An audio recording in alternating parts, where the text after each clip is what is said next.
എല്ലാവർക്കും നമസ്കാരം. ആർത്തവകാലത്ത് സ്ത്രീകൾക്ക് ക്ഷേത്രത്തിൽ പ്രവേശിക്കാമോ? ഇതാണ് വിഷയം. ആർത്തവ കാലയളവിൽ സ്ത്രീകൾ ക്ഷേത്രത്തിൽ പ്രവേശിക്കുകയോ ക്ഷേത്ര ദർശനം നടത്തുകയോ ചെയ്യരുതെന്ന് പുരുഷന്മാർ പറഞ്ഞു പോയാൽ അവരെ ആരും തന്നെ സ്ത്രീവിരുദ്ധൻ എന്ന് വിളിച്ച് ആക്ഷേപിക്കരുത്. ആർത്തവ കാലയളവിൽ സ്ത്രീക്ക് പ്രത്യേകം മുറിയും കിടക്കയും വരെ നൽകിയിരുന്ന പഴയ തലമുറ ആ കാലയളവിനെ അശുദ്ധിയുടെ നാളുകൾ എന്നാണ് വിളിച്ചിരുന്നത്.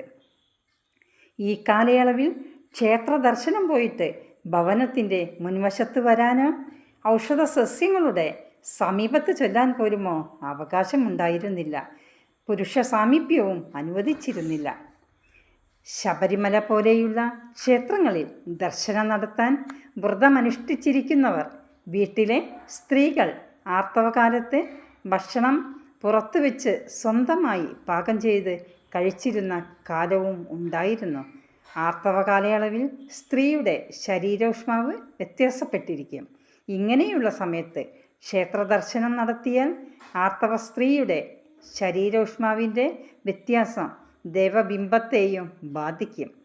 ചൈതന്യവത്തായ ഈശ്വരാംശത്തിൽ ഈ വ്യത്യാസം സംഭവിക്കാതിരിക്കാനാണ് ആർത്തവനാളിൽ സ്ത്രീക്ക് ക്ഷേത്രപ്രവേശനം അനുവദിക്കാത്തത്. ആർത്തവകാലത്ത് പട്ടുനൂൽപ്പുഴു വളർത്തുന്ന സ്ഥലത്ത് സ്ത്രീകൾ പോയാൽ പുഴുക്കളൊക്കെ ചത്തുപോകുമെന്ന് ശാസ്ത്രീയമായി തെളിയിച്ചിട്ടുണ്ട്.